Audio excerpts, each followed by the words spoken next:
ధర్మ జిజ్ఞాసులకు శుభాశీస్సులు. యూట్యూబ్ మాధ్యంగా మీకు నేను అనేకమైనటువంటి అంశాలు అందిస్తూ ఉన్నాను. ఇక్కడ మీరేమిటండి ప్రత్యేకంగా అందించేది? గూగుల్లో మేము కొట్టుకుని సరిచూసుకుంటున్నాము అని కొందరు అంటుంటారు. ఇక్కడ గమనించాల్సినటువంటి విషయము, గూగుల్లో ఉన్నటువంటిది నువ్వు సెర్చ్ చేసుకున్నావనుకో, అది కాగితపు పుష్పాల్లా సువాసన వెదజల్లదు. ఎందుకంటే ఏమండి మీరు పెద్ద గురువులా, పీఠాధిపతులా అని మీరు భావించవచ్చు. నిజమే, పీఠాధిపతిని కాకపోవచ్చు, గురుస్థానంలో లేకపోవచ్చు. కానీ ఒక సూచక గురువు అంటే ఒక సూచించేటటువంటి వాడు, వాడి యొక్క ప్రాణశక్తి నుంచి వాక్కు పరా పశ్యంతి మధ్యమ వైఖరి, వేదాంత తత్వం తెలిసినటువంటి వాడికి ఇది అర్థమవుతుంది. నాలో ఉండేటటువంటి ప్రాణశక్తి వాక్ రూపంలో వస్తున్నప్పుడు అది మీ యొక్క కర్ణభేరిని తగిలి సువాసన భరితమవుతుంది కదా. కనుక ఇక్కడ మేము చెప్పేది కొంత పూర్ణత్వం ఉంటుంది. దాన్ని ఎలా అనుష్ఠానం చెయ్యాలి అనేది మీకు నేను తెలియచేస్తుంటా. దాన్ని గ్రహించిన వారు, అనుభూతి చెందినటువంటి వారు నాకు ఫోన్ చేసి ఫలానా విషయం జరిగింది అంటే నాకు ఎంతో ఆనందం ఇస్తుంది. అంటే ఓహో, వీడు సాధన చేస్తున్నాడు, వీడికి భగవత్ కృప లభిస్తుంది అని నేను అంతర్గతంగా చాలా ఆనందిస్తాను. నేను అది ఎలా, ఒక గురుముఖతగా వాడు గ్రహించాడు. గురువు అనేటటువంటి గురి వాడికి ఉన్నది. ఇక్కడ గురువు గొప్ప అని నేను చెప్పటం లేదు, వాడి గురి గొప్ప. ఓహో, వీరి ద్వారా నేను గ్రహించినటువంటి దాన్ని అనుష్ఠానం చేస్తే నా యొక్క వాంఛ తీరుతుంది అనేటటువంటి ప్రగాఢమైనటువంటి నమ్మకము, శ్రద్ధ అనేవి కలిసి వచ్చినప్పుడు ఆధ్యాత్మిక ప్రయాణము చాలా సులువుగా ఉంటుంది. నేనేం చెప్తున్నాను మీకు అర్థమవుతుంది కదా. కనుక ఇక్కడ నేను ఏదైనా మీకు పూర్ణంగా అందిస్తాను. ఆ పూర్ణంగా అందించేదాన్ని మీరు గ్రహించేదానికి సిద్ధంగా ఉండాలి. అయ్యో, నా వీడియో తక్కువ చూస్తున్నారే, నాకు లైక్స్ రావటం లేదే, నాకు షేర్ చేయటం లేదే అనే వ్యధ నాకు లేదు. ఎందుకని? శాస్త్రాన్ని, సత్యాన్ని రక్షించుకునేటటువంటి బాధ్యత పరమాత్మకు ఉంది. అందుకని ఇది ఆధ్యాత్మికమైనటువంటివి అందరూ చూచేస్తారు అనేది భ్రమది. ఎవరికైతే ఈశ్వరానుగ్రహం ఉందో, ఈశ్వర ప్రాప్తి కోసమే వాడి సమయం దగ్గర పడిందో అట్టివారు మాత్రమే వీక్షిస్తారు ఇలాంటివి. కనుక ఆ విషయాన్ని అలా పక్కన ఉంచితే, ఈరోజు మీకు ఒక శ్రీ దత్తాత్రేయులు వారు, ఇది గురు పరంపరలో ఆయన శ్రేష్ఠుడని నేను అనేక పర్యాలు చెప్పినాను. నేను గురుచరిత్ర పారాయణం చేసే పుణ్యాత్మలైతేనేమి, అలాగే ఆయన యొక్క సంబంధమైనటువంటి అవధూతోపనిషత్ పారాయణం చేసేటటువంటి పుణ్యాత్ములు కొందరైతే, మంత్రానుష్ఠానం చేసేవారి కొందరు. ఇప్పుడు నేను ఆయన హృదయం చెప్తున్నాను. ఒక దేవతకు చూడండి, కవచం ఉంటుంది, సహస్రం ఉంటుంది, అష్టోత్తరం ఉంటుంది, అలాగే హృదయం కూడా ఉంటుంది. హృదయం అనేటటువంటిది అంటే ఆయన హృదయాన్ని, అంటే దత్తాత్రేయుల వారి యొక్క హృదయాన్ని ఇక్కడ ధ్యానం చేయటం అవుతుంది. ఈ హృదయ పారాయణం చేత ఈ హృదయ పారాయణం చేసావనుకో, పఠించినావనుకో, ఒకటి వాంఛలు నెరవేరుతాయి అనేది అది చాలా చిన్న విషయం. గురుతత్వం నీకు బోధపడుతుంది. ఏ ఆనందం కోసంగా నువ్వు తపిస్తున్నావో ఆ ఆనందం ప్రాప్తిస్తుంది. కానీ మనం ఏం చేస్తాం? మన ఆనందం ఎంతవరకు భౌతికమైన ఆనందాలను మనం కోరుకుంటాం, ఇంద్రియాలను సంతోషపెట్టేటటువంటి ఆనందం. కానీ ఇంద్రియాలకు అతీతమైనటువంటి ఒక ఆనందం ఉంది. దానికోసం తప్పించేటటువంటి వారికి అది లభిస్తుంది ఆయన హృదయం ద్వారా, హృదయ పారాయణం ద్వారా. లేదు స్వామి, మాకు భౌతిక వాంఛలే కావాలి అని అన్నటువంటి వారికి కూడా అది నీ ప్రయత్నంతో దాన్ని నువ్వు సిద్ధి తెచ్చుకోవచ్చు. కనుక ఇక్కడ ఏం చెప్తాడంటే, ఈ పూర్ణమైనటువంటిది ఒక్క గురువు ద్వారా మాత్రమే గ్రహించాలి అని ఇక్కడ స్పష్టంగా చెప్తున్నాడు. నా ధ్యేయం ఇదం స్తోత్రం. ఇవ్వద్దు ఈ స్తోత్రాన్ని, ఈ హృదయ వ్యాఖ్యాన స్తోత్రాన్ని ఎవ్వరికి ఇవ్వకూడదు. ఎవరికి ఇమ్మంటున్నాడు? గురుభక్తాయ దాతవ్యం. గురుభక్తి కలిగినటువంటి వాడికి మాత్రమే అందించు అని స్వయంగా దత్తాత్రేయుడు వారు ఇక్కడ మనకు చెప్తున్నాడు. ఈ దత్త కవచం ఎవరికి చెప్పినాడు అనంటే, సాక్షాత్తు ఈశ్వరుడు, పరమేశ్వరుడు జగన్మాత అడిగినటువంటి ప్రశ్నకు ఏది భక్తులకు ప్రియమైనటువంటిదో అదే చెప్తారు ఇక్కడ.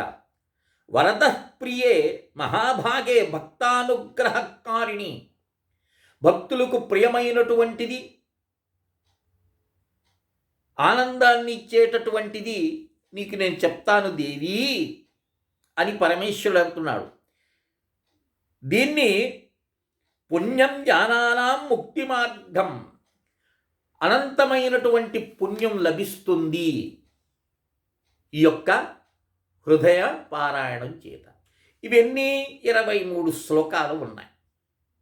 ఈ 23 శ్లోకాలని నిత్యము ఓ మండలం వేసుకోండి, లేదా జీవిత పర్యంతం వేసుకోండి.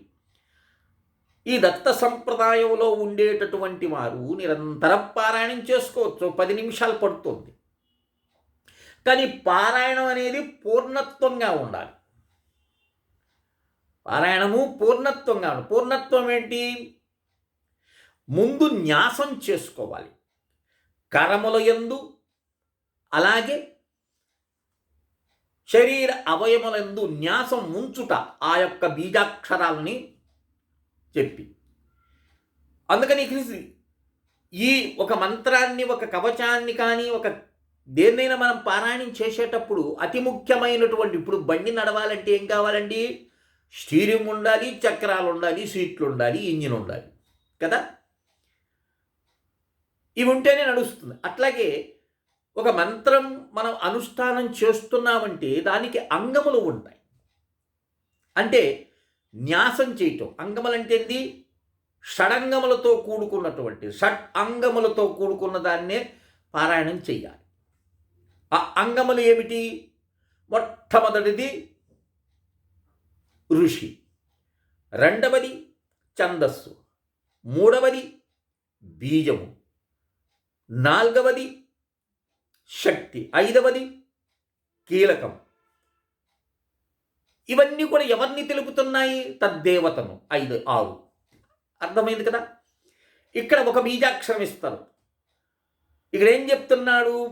అస్య శ్రీ దత్తాత్రేయ హృదయం మహామంత్రస్యాం శ్రీ భగవన్ ఈశ్వరో ఋషి. ఈ మంత్రానికి ఎవడు ఋషి? ఈశ్వరుడు. అనుష్టప్ ఛంద. అనుష్టప్ ఛందస్సు, ఈ మంత్రం ఏ భాగంలో ఉంది? అనుష్టం ఛందస్సుకు సంబంధించింది. ఇప్పుడు మనము ఋషిని తలుచుకునేటప్పుడు మృగీముద్రతో ఋషిని ఇలా మనం ఈ 2 వేళ్ళు ఇలా పెట్టి సహస్రారంలో ఈ బ్రహ్మరంధ్రాన్ని తాకుతూ ఈశ్వరో ఋషి అని అంటాం మనం. అది ఋషి నమస్కారం అయింది. ఇక మంత్రము ఛందస్సు ప్రాణం మంత్రానికి, అందుకని అనుష్టప్ ఛంద అన్నాడు. అప్పుడు మనం ప్రాణ సంబంధం కాబట్టి ముక్కును అలా స్పృశిస్తాం, అనుష్టప్ ఛంద ఇలా. ఇక దత్తాత్రేయో దేవత, దేవత అన్నప్పుడు హృదయ స్థానాన్ని మనం స్పృశిస్తాం ఇలా, దేవత. ఆం బీజం, ఇక్కడ బీజం ఏంది దీనికి? ఆం బీజం అన్నప్పుడు కుడి చేతి బ్రొటన వేళ్ళని అలా తాగుతారు ఇలా, ఆం బీజం. హ్రీం శక్తి అన్నప్పుడు ఎడమ ఇలా, హ్రీం శక్తి. క్రోం కీలకం, క్రోం అనేటటువంటిది కీలకం. ఆ కీలకం అన్నప్పుడు రహస్యం ఏమిటంటే, మూలాధారంలో ఉంది మనకు అసలైనటువంటి శక్తి అంతా కూడా. అప్పుడు గుదస్థానాన్ని అలా పైకి లాక్కుంటారు కీలకం అన్నప్పుడు. అర్థమవుతుందా? ఎందుకు? సమస్త వాక్కులు అక్కడి నుంచే ప్రారంభం అవుతాయి. ఇది మంత్ర రహస్యం. ఇక్కడేమంటే ఇంతవరకు షడంగముల గురించి తెలుసుకున్నాం. ఇప్పుడు ఏం చేస్తాడు? న్యాసం చెయ్యాలి. ఈ న్యాసం చెయ్యాలి అన్నప్పుడు ఏమిటి? ద్రామిత్యేధికర హ్రదన్యాస అన్నాడు. ఇక్కడ ద్రామ్ అనేటటువంటి దత్తాత్రేయుడు యొక్క బీజంతో కరముల యందు అదే అవయవాల్లో కూడా న్యాసం చేస్తారు. దాన్ని ఏం చేస్తారు? ద్రాం అంగుష్టాభ్యాం నమః, ద్రేం తర్జనేభ్యాం నమః, ద్రోం మధ్యమాభ్యాం నమః, ద్రైం మనామికాభ్యాం నమః, ద్రౌం కనిష్ఠికాభ్యాం నమః, ద్రహాకరతలకర పృష్టాభ్యాం నమః. ఎడమ చేతి మీద కుడి చేతిని ఉంచి నాభిస్థానంలో పెట్టుకుంటారు ఇలా, నాభిస్థానంలో. అర్థమైందా? ఇది కరన్యాసమైంది. ఇప్పుడు అంగన్యాసము. ద్రాం హృదయాయ నమః, ద్రేం శిరసే స్వాహ, ద్రూం శిఖాయై వషట్, ద్రైం కవచాయ హుం, ద్రౌం నేత్రత్రయావషట్, ద్రహ అస్త్రాయ ఫట్, ఓం భోర్భువస్వరోమితి దిగ్బంధ. ఇట్లా ఎడమ చేతి కుడి చేతి చూపుడు వేలు ఎడమ చేతి చూపుడు వేలుకి ఇలా లంకె వేసి తిప్పుతారు. ఇదేంది? దిగ్బంధ. ఓం భోర్భువస్వ దిగ్బంధ. దిక్కులన్నింటినీ బంధించేసావు. ఇక నిన్ను మంత్రానుష్ఠానం చేసేటప్పుడు నిన్ను ఇంకేది కూడా నిన్ను డిస్టర్బ్ చేయి, దిగ్బంధ అని. ఇప్పుడు ఆ కవచం, ఆ హృదయాన్ని చదువుకుంటాం మనం. ఈ హృదయాన్ని చదివేటప్పుడు ఎక్కడి నుంచి హృదయం స్టార్ట్ అవుతుందంటే ధ్యాన శ్లోకం ఉంటుంది. అక్కడ ధ్యాన శ్లోకం అయిన తర్వాత ధ్యాన శ్లోకం శ్రీపాలచంద్ర శోభిత కిరీటినం పుష్పహారమణేయుక్తవక్షగం పీతవస్త్రం మణిశోభితమద్యం ప్రణమామ్య నసూయోద్భవ దత్తం ప్రణమామ్యానసూయోద్భవ దత్తం. ధ్యాన శ్లోకం చదువుకున్నాం. అక్కడి నుంచి ఇక దత్తం సనాతం నిత్యం నిర్వికల్పం నిరామయం హరం శివం మహాదేవం సర్వభూతోపకారకం నారాయణం మహావిష్ణుం సర్వసిద్ధ్యంతఃకారిణం నిరాకారం చ సర్వేషాం కార్తవీర్యాభర ప్రధం అని శ్లోకాలతో ప్రారంభమవుతాయి. అలా 23 శ్లోకాలు ఉన్నాయి. వీడియో పెద్దదవుతుందని నేను పారాయణం చేయటం లేదు. ఇలా నీవు కనీసం గురువారం అన్న చెయ్యి, గురువుకు సంబంధించింది కాబట్టి. లేదు రోజుకొక్కసారి స్వామి మీద దీపారాధన చేసి పంచపూజ చేసి ఆయన నువ్వు అర్థించవునుకో, ఆయన సంతుష్టి, అంటే స్మరణ మాత్రం చేతనే సంతుష్టి చెందేటటువంటి ఒక మహాశక్తి. గురువు అనుగ్రహం లేదే ఏమీ లభించదు. జాతక చక్రంలో కూడా గురుబలాన్ని చూడాలి. గురుబలం లేకపోతే ఏది రాణించదు. అందుకని ఆ గురు యొక్క కృపను ఇక్కడ దత్తాస్వరూపంలో మనకు అందిస్తుంది. ఇది ఎవరో రాసిందిగా సుమా, ఇది సాక్షాత్తు రుద్రయామల తంత్రంలో ఉంది. నేను చెప్పినటువంటి ఈ శ్రీ దత్త పూర్వ హృదయం అనేది అర్థమవుతుందని నేను చెప్పేది. దేంట్లో ఉంది? రుద్రయామల తంత్రం అనేటటువంటి ఒక గ్రంథం, ఒక అద్భుతమైనటువంటి మంత్రశాస్త్ర గ్రంథం ఉంది, తంత్రశాస్త్రం. దాంట్లో మనకు కనిపిస్తుంది. అందుకని దీన్ని జపం చేసేటటువంటి వారికి మనోరథములన్నీ కూడా వాళ్ళకి ఉంటాయి. దీర్ఘ ఆయుష్ లభిస్తుంది. నీకు దీర్ఘాయుష్ ఇస్తున్నాడంటే పరమాత్మను మరి కాస్త ఆరాధించమని అర్థమవుతుందా? కనుక భౌతిక వాంఛల కోసంగా తపించేటటువంటి వాడు అలా చేసుకోవచ్చు. దారిద్ర్య నిర్మూలనం కోసంగా స్వామిని అర్థించి, ఎందుకంటే చూడండి, ధర్మ అర్థ కామ మోక్షములు అన్నాడు. మా దారిద్ర్యాన్ని దూరం చేయి తండ్రి అని అర్థించటంలో తప్పు లేదు భగవంతుణ్ణి. కనుక అలాంటివి ధర్మబద్ధమైనటువంటి కోరికలను మనసులో ఉంచుకొని ఈ సాధన చేసేటటువంటి వారికి దత్తానుగ్రహం లభించి తీరుతుంది. కనుక ఈ కరన్యాసమైతేనేమి, అంగన్యాసమైతేనేమి, అంటే పూర్తి హృదయ స్వరూపం, మంత్రస్వరూపం కావాల్సినటువంటి వారు మేము చేస్తాము అనేటటువంటి జిజ్ఞాసులు. దత్తానుగ్రహం ఉందనుకో, ఆయనే ప్రేరేపిస్తాడు నిన్ను, అరే ఇది చెయ్యరా అని. దానికి మార్గం ఆయనే చూపిస్తాడు. అర్థమవుతుంది నాయన? అందుకని ఆయన ద్వారా ప్రేరేపింపబడినటువంటి వారు, ఇది మేము చెయ్యాలనేటటువంటి తపన కలిగినటువంటి వారు నాకు చక్కగా వాట్సాప్ మెసేజ్ పెట్టారనుకోండి, ఈ దత్త పూర్వ హృదయాన్ని మేము చెయ్యాలనుకుంటున్నాము, మాకు అది దయచేసి పంపించండి అంటే నేను దాన్ని కరన్యాసము, అంగన్యాసము, ధ్యాన శ్లోకము, మిగతా ఆయన పారాయణం చేయాల్సినటువంటి 23 శ్లోకాలను మీకు నేను వాట్సాప్లో అందిస్తాను. మీరందరూ చేసి భగవత్ కృపకు పాత్రులైతే అంతకు మించిన ఆనందం నాకు మరొకటి ఉండదు. కానీ ఆధ్యాత్మికత అనేటటువంటిది నానాటికి సన్నగిల్లుతుంది, మూఢభక్తి పెరుగుతుంది, అనుకరణ భక్తి పెరుగుతుంది. ఓ ఉత్సవానికో, ఓ జాతరకు, లేదా ఇంకేదైనా సినీ సంబంధమైనటువంటి ప్రోగ్రామ్స్ ఏదైనా చేస్తే లక్షలాది మంది కూర్చొని ఉంటారు అక్కడ ఆ యొక్క ఎంజాయ్మెంట్ చేసేదానికి. కానీ సద్గురు బోధలు, ఆధ్యాత్మిక బోధలు, ఆధ్యాత్మిక సంబంధమైనటువంటి వాటి కోసం తపించేటటువంటి వారి సంఖ్య చాలా స్వల్పంగా ఉంటుంది. ఎందుకని? ఇది కలియుగం కనుక. ఈ కలియుగంలో నీకు భగవన్నామస్మరణ చెయ్యాలి అనేటటువంటి సంకల్పం కలిగిందా, నువ్వు ధన్యుడివి. నువ్వు కృతయుగంలో ఉన్నటువంటి వాడివి.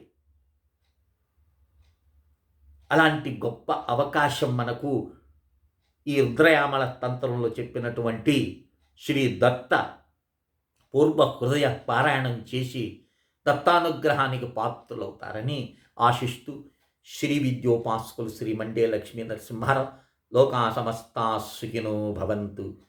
ఓం తత్సత్, ఓం తత్సత్, ఓం తత్సత్.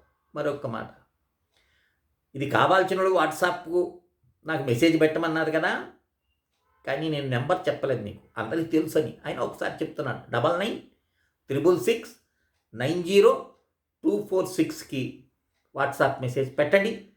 మీకు ఈ దత్త పూర్వ హృదయాన్ని గ్రహించి అందరూ కూడా ఆ పరమాత్మ సన్నిధికి చేరుకుంటారని ఆశిస్తూ శుభం భూయాత్.